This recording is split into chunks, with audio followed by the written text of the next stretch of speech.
வணக்கம். ஆஸ்ட்ரோவேலின் நல்ல நேரம் நிகழ்ச்சியின் சார்பாக அத்துணை சப்ஸ்கிரைபர்களையும் எல்லா அன்பு உள்ளங்களையும் எனது நண்பர்களையும் வருக வருக என வரவேற்பதில் பெருமகிழ்ச்சி கொள்கிறேன். வக்ரதுண்ட மகாகாய சூரிய கோடி சமப்பிரப அவிக்னம் குருமே தேவ சர்வகாரியேஷு சர்வதா. தென்னாட்டுடைய சிவனை போற்றி, என் நாட்டவர்க்கும் இறைவா போற்றி. நண்பர்களே, இந்த புத்தம் புதிய வீடியோவில் உங்கள் அத்துணை பேரையும் வரவேற்பதில் மிக்க மகிழ்ச்சி கொள்கிறேன். இன்றைக்கு நம்ம பேச போகிறது கடவுள் சொல்லும் தீர்ப்பு. இந்த சீரீஸ் எபிசோட்ஸில் இன்னைக்கு காலபுருஷ தத்துவத்தின் 5ஆம் வீடு என்று சொல்லக்கூடிய சிம்ம ராசியை பற்றி பேச போகிறோம். சிம்மம்னு சொன்னாலே கர்ஜிக்குது. சிம்மம்னு சொன்னாலே ஒரு பவர். சிம்மம்னு சொன்னாலே ஒரு எட்டர்னலான சக்தி. சிம்மம்னாலே ஒரு டாமினேஷன். சிம்மம்னாலே அத்தாரிட்டி. அப்படி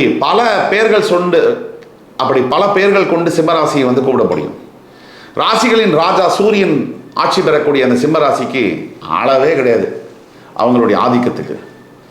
தற்சமயம் அஷ்டம சனியுடைய கோர தாண்டவத்தில் பிடியில் சிக்கிக்கொண்டு தவித்துக் கொண்டிருக்கக்கூடிய அனைத்து என் உயிருக்கும் மேலான சிம்மராசி அன்பர்களுக்கு இந்த வீடியோ ஒரு சமர்ப்பணம்.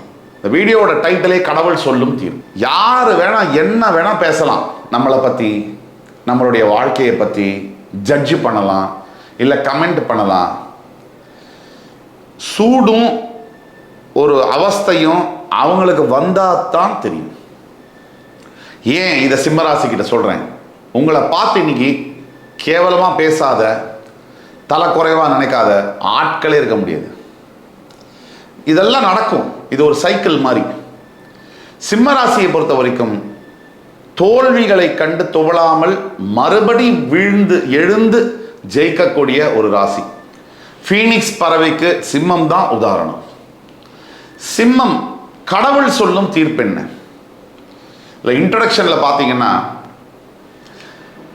நம்ம படாத அவஸ்தை யாருமே பட்டிருக்க முடியாது. இது சிம்மராசி சொல்லக்கூடியது. உண்மையும் அதுவே. சிம்ம ராசி கோத்ரூ பண்ண லைஃப் ஒரு 199 பேர் பார்த்துக்க மாட்டாங்க. ஆக சிம்ம ராசிக்காரர்களுக்கு ஏன் இந்த கஷ்டம்? ஏன் எனக்கு இவ்வளோ கஷ்டம்?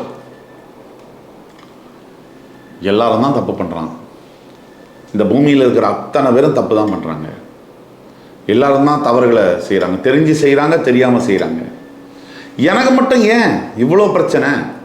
அப்போது ஒவ்வொருத்தருக்கும் என்ன பிரச்சனை அப்படின்னா, இப்போ சிம்மராசிக்காரர்களை கேட்டிங்கன்னு சொன்னால், ஃபஸ்ட்டு மனசு உடஞ்சி போயிருக்கு. செகண்டு கூட இருந்தவங்க எல்லாரும் விட்டுட்டு போயிட்டாங்க. மூணாவது வேலையில் உச்சபட்ச பிரச்சனைகள். நாலாவது குழந்தைகளே சரியாக பேசலை. அஞ்சாவது ஆரோக்கியத்தில் கம்ப்ளீட் காலி. ஆறாவது பணம் பாக்கெட்டு சுத்த அவுட்டு.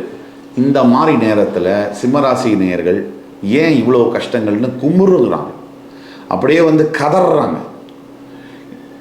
எல்லா சிம்மராசிக்காரங்களுக்கும் நான் ஒன்று சொல்லிடுறேன், எதுவும் நிரந்தரமல்ல. இதை மட்டும் மறக்காதீங்க. இப்போ நான் சொல்ல போகிற விஷயத்தை மட்டும் மறக்காதீங்க. எதுவும் நிரந்தரம் அல்ல, இதுவும் கடந்து போகும். இந்த வார்த்தைக்கு அர்த்தம் 1,00,000. இதுவும் கடந்து போகும். இப்போ என்னென்ன பிரச்சனைகளை கோத்ரூ பண்ணுறீங்களோ, என்னென்ன பிரச்சனைகள்லாம் நொந்து போயிருக்கீங்களோ, இதில் என்ன ஒரு பெரிய சுவாரஸ்யமான விஷயம் அப்படின்னா, சிம்மராசிக்காரங்களுக்கு இப்போ நீங்கள் கோத்ரூ பண்ணுற கஷ்டங்களில் யார் உங்களுக்கு கஷ்டம் கொடுக்குறாங்களோ அவங்க எல்லாம் என்ன சாயம், என்ன நிறம், என்ன கலர், யார் நல்லவங்க, யார் கெட்டவங்க, யார் உண்மை, யார் பொய், இதெல்லாம் அப்படியே காமிச்சிடும் வெட்ட வெளிச்சமாக. பிரச்சனைகள் வரும்போது தான் மனிதர்களுடைய உண்மையான நிறம் என்பது வெளில வரும். யார் நமக்கு பிரச்சனை போது கை கொடுக்குறாங்களோ அதுதான் முக்கியம்.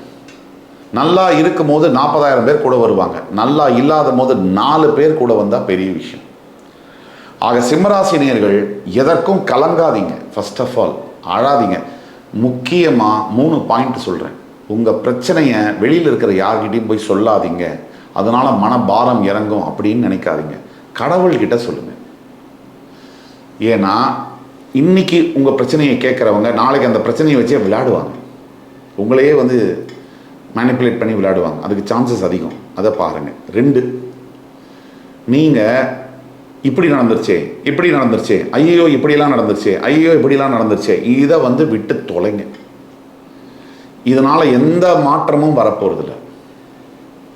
இப்பேற்பட்ட பிரச்சனையை கூட நான் தாண்டி வர முடியும் அப்படின்னு உங்களுக்கே நீங்கள் சொல்லுங்கள். அப்படி வந்தால் எவ்வளோ பெரிய பெருமை எனக்கே அப்படின்னு நீங்களே உங்கள்கிட்ட பேசுங்க. இந்த பிரச்சனையும் நான் தாண்டி வந்துட்டேன்னா நான் எவ்வளோ பெரிய ஆள் அப்படின்னு நீங்களே உங்களுக்கு சொல்லுங்கள், பழகுங்க. இது 3வது, குறைஞ்சபட்சம் முடிஞ்சால் ஒரு 10 நிமிஷம் தியானம் பண்ணுங்க. இந்த 3 பாயிண்ட்டையும் நீங்கள் எடுத்துக்க கடவுள் சொல்லும் தீர்ப்பு முழுசாக பாருங்கள். எப்பேற்பட்ட லைஃப்பில் எப்பேற்பட்ட சேஞ்சஸ் உங்களுக்கு இன்டர்னலாகவும் எக்ஸ்டர்னலாகவும் வருதுங்கிறத நீங்கள் நோட் பண்ணுங்கள். சிம்மராசிக்காரர்களாகிய உங்களுக்கு நான் உங்களை புரிஞ்சு வச்ச வரைக்கும் பண கஷ்டங்கிறது உங்களுக்கு பெரிய விஷயம் இல்லை. அதை நீங்கள் சமாளிச்சிருவீங்க, பயப்பட மாட்டீங்க. இந்த வேலை போனால் பயம் அதெல்லாம் கொஞ்ச நாளைக்கு இருக்கும். ஆனாலும் அதுலேயும் தோண்டு போகாத ஆளுங்க. மானம் மரியாதை அதுதான் உங்களுக்கு டாப்பஸ்ட் ப்ரையாரிட்டி. மானமும் மரியாதையும் போச்சுன்னா உங்களால் தாங்க முடியாது. 2வது, எமோஷனலாக நீங்கள் லாக் ஆன இடத்துல உங்களுடைய ரிலேஷன்ஷிப்ஸோ உறவுகளோ உங்களை விட்டு பிரிஞ்சாலும் உங்களால் தாங்க முடியாது. இது 2 விஷயத்தில் தான் நீங்கள் லாக் ஆகுது. இந்த 2 விஷயத்தில் நீங்கள் கொஞ்சம் தெம்பாக இருந்துட்டீங்கன்னா, கொஞ்சம் நம்பிக்கையோடு இருந்துட்டீங்கன்னா, இனிமே உங்களை அழிக்கிறதுக்குன்னு ஒருத்தர் பூமியில் போகிறது தான் வரணும். சிம்மராசிக்காரர்களாகிய உங்களுக்கு மன அழுத்தம் இப்போ அதிகமாக இருக்குது. டிப்ரெஷன், மனசில் ஏற்பட்ட காயங்கள் ரணங்கள் மறுபடி உங்களை காலி பண்ணிட்டு போயிட்டுருக்கு. டெய்லி அவர்லி பேசிஸில் நீங்கள் பழசை நினச்சி நீங்கள் வருத்தப்பட்டுட்டு தான் இருக்கீங்க. இப்போ நீங்கள் போய் யார்கிட்டையாவது போய் ஐயோ எனக்கு இவ்வளோ பெரிய கஷ்டம் இருக்குது, நான் இப்படிலாம் அவஸ்தைப்படுறேன் அப்படின்னு சொன்னால், சாமி மேலே சத்தியமாக சொல்கிறேன், நீங்கள் யார்கிட்ட சொன்னாலும் அவங்களுக்கு உங்கள் கஷ்டம் புரியாது, உங்கள் லாங்குவேஜே புரியாது. அதனால் இதை சொல்லியும் பிரயோஜனம் இல்லை. சிம்மராசிக்காரர்கள் நீங்கள் முதல்ல இந்த கஷ்டத்தை வெளியில் புலம்புறதை நிறுத்துங்க. தெய்வத்து மேலேயும் உங்கள் மேலேயும் நம்பிக்கை வைங்க. அது ஒன்று தான் உங்களை காப்பாற்றும், வேறு எதுவும் உங்களை காப்பாற்றாது. உங்களுடைய வாழ்க்கை பாதை எதை நோக்கி போகுது அப்படின்னு பார்த்தோம்னா, அடுத்த 1.5 வருஷத்துக்கு இன்னும் மிகுதியான சவால்கள், இன்னும் மிகுதியான போராட்டங்கள், இன்னும் மிகுதியான கஷ்டங்கள் இதெல்லாம் இருக்குது. அப்படின்னா நீங்கள் நல்லா புரிஞ்சுக்கோங்க. நான் ஃபிலாசபி பேசலை, தத்துவம் பேசலை, சும்மா பேச்சுக்காக சொல்லலை. கீழே இறங்குற ஒத்தனால தான் மேலே திருப்பி வரவே முடியும். அதே இடத்துல இருக்கிறவன் மேலேயும் போக மாட்டான், கீழேயும் போக மாட்டான், அப்படியே தான் இருப்பான். அது அந்த வாழ்க்கையில் சுவாரஸ்யமும் கிடையாது, அந்த வாழ்க்கையுமே கிடையாது. இறங்கும் போது வலிக்கத்தான் செய்யும். படியில் இறங்கும் போது சுகமாக இருக்கும், ஏறும் போது வலிக்கும். வாழ்க்கையில் இறங்கும் போது வேதனையாக இருக்கும், ஏறும் போது சுகமாக இருக்கும். இந்த வித்தியாசத்தை புரிஞ்சுக்கங்க. நீங்கள் உங்களை நல்லா முதல்ல நீங்கள் பார்த்துக்கோங்க. நான் திருப்பியும் சொல்கிறேன், உடம்புல உயிர் இருக்கிற வரைக்கும் இந்த வாழ்க்கை இருக்குது. இந்த வாழ்க்கையை ஜெயிக்க முடியும். ஜெயிக்கிறதுனா என்ன அப்படின்னா, எப்பவும் திருப்தியாகவும் சந்தோஷமாகவும் வாழ்கிறது தான், நிம்மதியாக இருக்கிறது தான், அதுதான் வெற்றி. அதுக்கு பணம், பேர், புகழ், பதவி, உறவுகள், காதல், திருமணம், பிள்ளைங்க இதெல்லாம் இருந்தாலும் நிம்மதியாக இருக்க முடியும், இல்லைனாலும் நிம்மதியாக இருக்க முடியும். அதுக்கு மனசு மட்டும்தான் காரணம். எல்லாருக்குமே மனம்தான் அந்த ரிமோட் கண்ட்ரோல். அந்த மனசை நீங்கள் கட்டுப்படுத்தி வச்சுக்கிட்டீங்கன்னா உங்களால் கண்டிப்பாக ஜெயிக்க முடியும். அப்போ வாழ்க்கை பாதை சிரமமான காலம், கஷ்டமான காலத்தை நோக்கி தான் போயிட்டு இருக்கு. ஆனால் இறுதி அல்ல, இது முடிவல்ல, இது ஆரம்பமே. இந்த ஆரம்பத்தில் கஷ்டங்கள் இருந்தாலும் கொஞ்ச காலத்துக்கு பிறகு உங்களுக்கு மிகப்பெரிய அளவில் வெற்றிகள் உங்களை தேடி குவியும். இன்னும் 1 வருஷம் 12 மாதங்கள் தவம் இருக்கணும் பெரிய வரங்களை பெறுவதற்கு. என்ன செஞ்சா எனக்கு நல்லது நடக்கும்? இதுதான் சிம்மராசிக்காரனுடைய மனசில் இருக்கக்கூடிய கேள்விகள். நிறைய செய்யணும். முதல்ல செய்ய வேண்டியது அழுகிறத நிறுத்தணும், உங்களை நீங்கள் நம்பணும். 3வது செய்ய வேண்டியது உங்களை படைச்சான்ல ஒருத்தன், அந்த ஆண்டவன், அவனை நம்பணும். இந்த 3த்தையும் நீங்கள் செய்யணும். 4வது நீங்கள் செய்ய வேண்டியது தான் ஆன்மீக செயல்கள். உங்களுக்கு பிடிச்ச குலதெய்வ கோவில், முக்கியமாக உங்களுடைய குலதெய்வம் யாரோ அந்த குலதெய்வம் கோயிலுக்கு நீங்கள் உடனே போயிட்டு வரணும். உங்களுடைய இஷ்ட தெய்வம் யாரோ அந்த இஷ்ட தெய்வத்துக்கான கோவிலுக்கு நீங்கள் போயிட்டு வரணும். 5வது நீங்கள் செய்ய வேண்டியது நிறைய தர்மங்கள். என்னடா சார் நானே கஷ்டப்பட்டுட்டு இருக்கேன், நான் எப்படி தர்மம் பண்ணுறது? இந்த காலகட்டத்தில் தான் நீங்கள் தர்மம் செய்யணும். இந்த காலகட்டத்தில் தான் உங்களுக்கு ஆன்மீகம், தெய்வ சிந்தனையெல்லாம் அதிகமாக வரும். கஷ்டப்படும் போது தான். நல்லா சூப்பராக இருக்கும்போது ஹாய் காட் பாய் அப்படின்னு சொல்கிற அந்த இதெல்லாம் இருக்கும். கஷ்டப்படுற காலத்தில் தான் கடவுளை நினைக்கவே தோணும். சிம்மம் அதுக்கு பேர் போன ராசி. அப்புறம் எல்லாரையும் வெளுத்தது போல் பாலுன்னு நம்புறது, ரொம்ப டீப்பாக வந்து ரொம்ப ஒருத்தரை நம்புறது, அவங்களுடைய வார்த்தைகளுக்காக நீங்கள் அப்படியே செவி சாய்க்கிறது, இதெல்லாம் நீங்கள் பண்ண தான் இந்த நிலைமையில் இருக்கீங்க. இதெல்லாம் தவிர்த்து விட்டு கடைசி வரைக்கும் உங்கள் கூட வரக்கூடியது ஒருத்தர் தான், அது நீங்கள் தான். வேறு யாரும் உங்கள் கூட வரமாட்டாங்க. எந்த ரிலேஷன்ஷிப்பில் இருந்தாலும் தாமரை மேலே இருக்கிற தண்ணி மாதிரி நீங்கள் இருக்கணுமே தவிர, அவசரப்பட்டு உள்ளுக்குள்ளே பூந்தீங்கன்னா திருப்பி வெளியில் வர தெரியாது, உங்களுக்கு நொறுங்கி போயிடுவீங்க. அதே மாதிரி இன்னொரு விஷயம் என்னென்னா, இந்த பண கஷ்டங்கள், மன கஷ்டங்கள், இந்த வீட்டில் இருக்கக்கூடிய பிரச்சனை, இந்த குழந்தைகளால் வரக்கூடிய பிரச்சனை, இதெல்லாம் ஒரே நேரத்தில் உங்களை அட்டாக் பண்ணிகிட்ருக்கு. சுருக்கமாக சொன்னால், ஏன்டா இந்த வாழ்க்கை, செத்துடலாம் அப்படின்னு தோணாத சிம்மராசி என்பர்கள் இல்லை.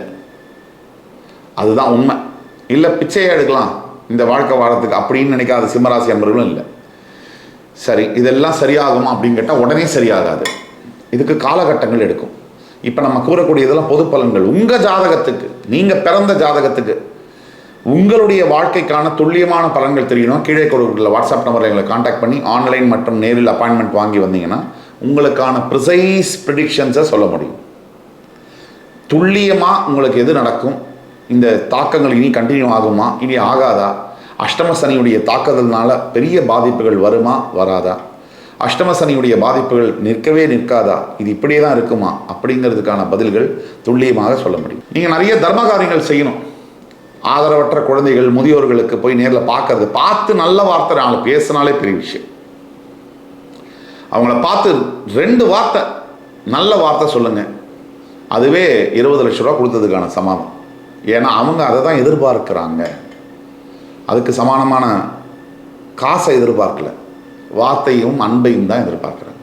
செலவே இல்லை இந்த உலகத்தில். பெரிய விஷயங்கள்லாம் ஃப்ரீயாக கிடைக்கும் மை பாஸ். மிகப்பெரிய விஷயங்கள் இந்த உலகத்தில் எது நமக்கும் பெரிய விஷயங்கள், இது மூச்சுக்காது, அது ஃப்ரீ தான். மிகப்பெரிய விஷயங்கள், சூரிய வெளிச்சம், அது ஃப்ரீ. மிகப்பெரிய விஷயங்கள், ராத்திரி தூங்கும் போது இருட்டாக இருக்கணும், அதுவும் ஃப்ரீ. இப்படி பெரிய விஷயங்கள்லாம் ஃப்ரீ. அன்பு, பாசம், நேர்மையான காதல் எல்லாம் ஃப்ரீயாக தான் கிடைக்கும். பணம் வாங்கிட்டு வர எந்த ஒரு விஷயமே உண்மை அல்ல.